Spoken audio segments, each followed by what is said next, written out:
다윗이 그날에 여호와를 두려워하여 이르되 여호와의 교회가 어찌 내게로 오리오하고. 그러니까 이 언약궤를 다윗성으로 더 이상 옮기지 못합니다. 너무너무 두려운 겁니다.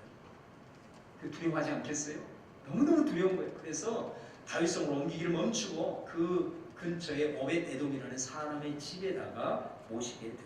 그리고 궤는 그곳에서 3개월 동안 머물게 됩니다. 여러분, 이 언약궤를 옮기는데 다윗이 실패합니다. 그런데 이 실패 경험이 다윗을 성경에서 최고의 예배자로 거듭나게 하는 계기가 됩니다. 3개월 동안 다윗은 깊이 생각했을 것입니다. 왜 이런 일이 일어났어요? 도대체 왜 하나님은 이 거룩하고 복된 일을 허락하지 아니하셨어요? 고민했겠죠. 3개월 동안 두려움에 떨면서 고민했을 것입니다. 그 이유를 다윗은 분별하게 됩니다. 오늘 저와 여러분이 그 이유를 함께 추적하면서 과연 무엇이 문제였는지, 왜 하나님이 그것을 허락하지 아니하셨는지 저와 여러분이 함께 살펴보기를 바라요. 왜냐하면 이 사건은 저와 여러분에게도 너무너무 중요한 사건이기 때문입니다. 여러분, 이 하나님의 언약궤, 법궤라고도 합니다. 이 언약궤는 하나님의 임재를 상징합니다. 이스라엘 백성들은 하나님이 지금 우리 가운데 계신다, 하나님이 우리 가운데 현존하고 계시고 하나님의 영광이 지금 있다라는 것을 뭐를 보면서 아냐면 언약궤를 보면서 그렇게 인식을 하는 겁니다. 그러니까 이 언약궤는 이스라엘 백성들이 얼마나 큰 축복인지 모릅니다. 그들만이 누리는 특권이라는 것이죠. 그래서 이스라엘 백성들이 어려움을 당하거나 전쟁이 벌어질 때는 하나님 앞에 언약궤를 모셔놓고 먼저 예배합니다. 그리고 하나님, 왜 우리에게 이런 일이 일어났습니까? 도대체 우리가 어떤 문제가 있습니까? 그러면서 그 두려워 떠는 마음으로 하나님 앞에 예배하면서 자신을 돌아보면서 하나님 앞에 예배하고 그 언약궤를 항상 앞세워서 그 일들을 해나갑니다. 그러니까 하나님의 언약궤가 늘 앞세워 가니까, 하나님이 앞서 행하시니까 전쟁을 해도 백전백승이에요. 모든 일이 다 형통하게 열리는 것입니다. 그런데 여러분, 우리도 그런 경우가 있지 않습니까?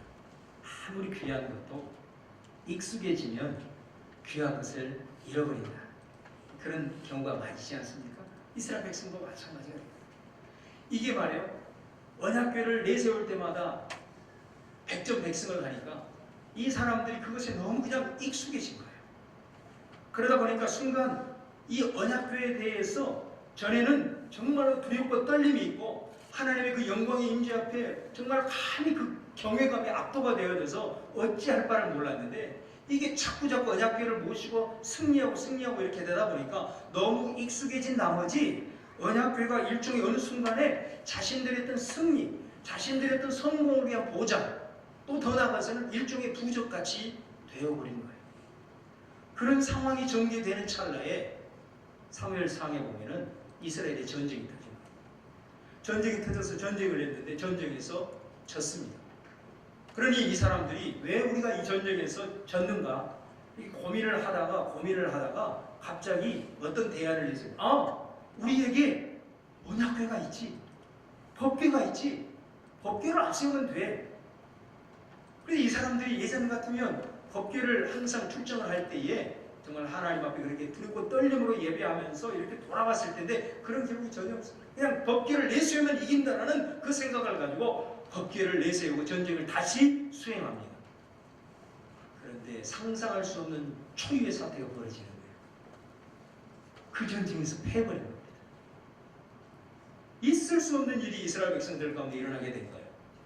그리고 설상가상으로 그 법궤를 블레셋에게 빼앗기게 됩니다. 여러분, 이스라엘 백성들이 얼마나 충격을 받았겠습니까? 이게 아닌데, 이렇게 돼서는 안 되는데, 그런 생각 안 했겠습니까? 그러면서 그들 마음 가운데 자연스럽게 혹시 우리가 섬기는 하나님이 저 이방 블레셋의 신보다 약한 분인가? 이런 생각을 하지 않았겠습니까? 그러면서 만일 그렇다고 한다면 저 언약궤는 이제는 보물이네, 이런 생각도 할 수가 있는 것이죠. 이스라엘 백성들 가운데는 이미 언약궤에 대한 경외감이 다 상실되어 버렸다는 거예요. 그런데 여러분 어땠습니까? 진짜 언약궤가 힘이 없었습니까? 이 언약궤가 블레셋으로 전리품으로 빼앗겨 갑니다. 이 블레셋 사람들이 그 언약궤를 자기네들이 섬기는 신 산당에다가 옵니다. 근데 그 다음날 신전에 들어가서 그게 제사를 드리려고 했는데 그들이 섬기는 신의 신상들이 목이 다 부러지고 팔이 부러지고 다리가 다 부러져 여호와 궤 앞에 엎드러져 있는 거예요. 이 사람들이 충격을 받았겠죠. 이거 큰일이네. 다른 데다 모셔놓을까? 이래가지고 그것을 다시 옮겨서 다시 다른 신당에다가 모셔놓고 그 다음날 가보니까 또 그런 일이 발생합니다. 이게 몇 번 발생하니까 이 사람들이 충격을 받게 됩니다. 와, 이거 도저히 우리가 감당할 수 없는 신이고. 여러분, 이스라엘 백성들이 생각했처럼 하나님은 이방 신들보다 약한 분이 아니에요. 블레셋에 가서 그 강력한 블레셋을 하나님의 그 언약궤가 압도하고 계시는 하나님의 역사를 보여주고 있는 것입니다. 여러분, 그래서 이 블레셋 사람들이 도저히 감당하지 못해서 다시 돌려보내야 되겠구나. 달리 이스라엘로 다시 돌려보내는 거예요.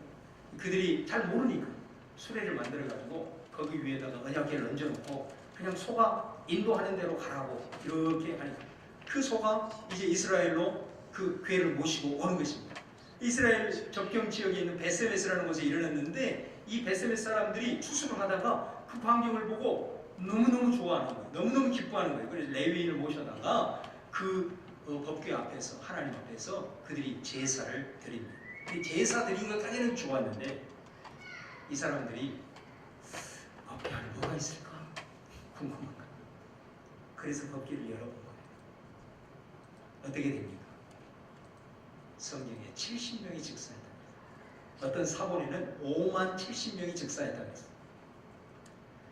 여러분, 이 사건은 무엇을 보여주고 있느냐면 아직까지 여전히 이스라엘 백성들은 이 언약궤를 가볍게 언약궤가 돌아오는 것을 기뻐하면서도 여전히 그들 가운데 언약궤가 상징하는 그 하나님의 거룩하심과 하나님을 향한 경외심이 그들 안에 사라졌다는 것이죠. 그래서 쉽게 생각하고 함부로 대하는 것입니다. 언약궤를 들여다보는 자마다 만지는 자마다 죽을 것이라고 이미 하나님의 말씀에 규정이 되어 있음에도 불구하고 그들은 하나님의 말씀을 우습게 여긴 것입니다. 그 결과가 이렇게 처참하게 나타납니다. 그 사건이 있은 후에 무려 70년 동안 어느 누구도 언약궤를 건드리지 못해요. 그래서 다시 그 변방에 70년 동안 또다시 방치되어 있는 것입니다.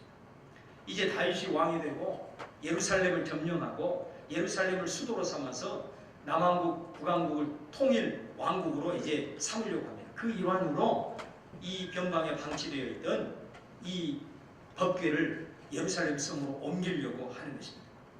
오늘 서두에서 말씀드렸듯이 이 다윗은 이 언약궤를 옮기기 위해서 철저하게 준비했습니다. 그런데 다윗이 옮기는 과정에서 70년 전에 일어났던 그 불상사가 또다시 일어나게 됩니다. 그걸 맡았던 우사가 즉사를 하게 된 것이다.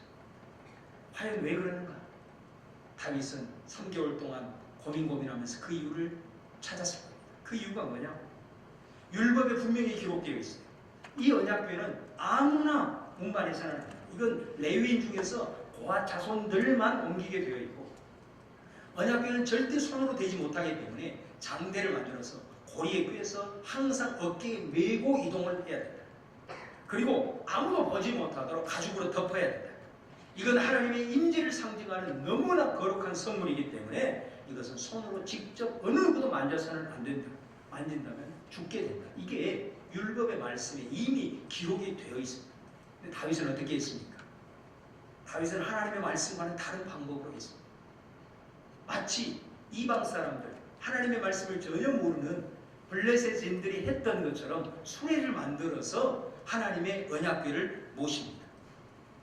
블레셋 사람들이 그 수레를 통해서 언약궤를 옮겼을 때에는 전혀 아무 일이 일어나지 않은 거예요. 다윗도 아무 일이 일어나지 않았다는 듯이 그냥 그렇게 세상 사람들이 했던 그 방식 그대로 하나님의 언약궤를 옮기고 있는 겁니다. 그런 상황에서 우사가 죽임을 당하는 이런 처참한 결과를 보게 되었다. 그렇다면 도대체 왜 다윗과 우사가 이렇게 했을까? 우리 여러 가지로 생각할 수 있습니다. 겉으로 드러나는 측면에 보면 이렇게 생각할 수 있습니다. 아마 그들이 이 법궤를 편하게 옮기기 위해서 그랬을 것이다. 우리가 그렇게 생각할 수 있습니다. 왜냐하면 지금 이 법궤가 있는 바알레 유다에서 예루살렘까지는 15km. 15km를 어깨에 메고 간다는 것 상당히 힘든 일입니다. 그래서 그들은 옮기기 편하게 하기 위해서 수레를 이용했을 수도 있습니다. 이것은 표면적인 것이며 근본적인 이유가 따로 있다는 거죠. 그 근본적인 이유는 뭐냐면 다른 역시 하나님을 향한 경외감이 없었다. 하나님을 향한 경외감이 없었다. 아무리 힘들어도 하나님이 정하신 방식이면 그대로 따라야 한다. 자신들의 편의를 위해서 하나님의 정하신 방법을 무시한다는 것은 하나님을 경히 여기는 것입니다. 더 나아가서 세상 사람들이 하는 방법을 하나님을 섬기는 방법으로 받아들인다. 세상 사람들이 이렇게 해도 전혀 문제가 안 되더라. 하나님을 섬기는 방법으로 이용해도 괜찮을 것이라고 생각한다. 이것은 잘못된 것입니다. 여러분, 다윗이 하나님의 언약궤를 대한다는 것은 뭘 의미하느냐? 하나님의 임재 앞에 선다는 것을 의미합니다. 이 말은 오늘 우리에게 해당을 해본다면 우리가 하나님 앞에 예배를 드린다는 것은 하나님 앞에 서는 것입니다. 하나님 앞에 우리가 지금 서는 것입니다. 다윗이 언약궤를 옮기기 위해서 아무리 많은 준비를 했다고 하더라도 아직 그는 준비가 덜 된 것입니다. 어떤 준비가 덜 됐을까요? 영적으로 준비가 되지 못했다. 영적으로 준비되지 못했다는 것은 무엇을 의미할까요? 그것은 하나님을 향한 마음가짐의 문제가 이 말입니다. 하나님을 향한 마음가짐, 다시 말하면 우리 하나님을 향한 경외심, 이 준비가 안 된 것이다. 여러분, 이것은 우리의 예배와 직결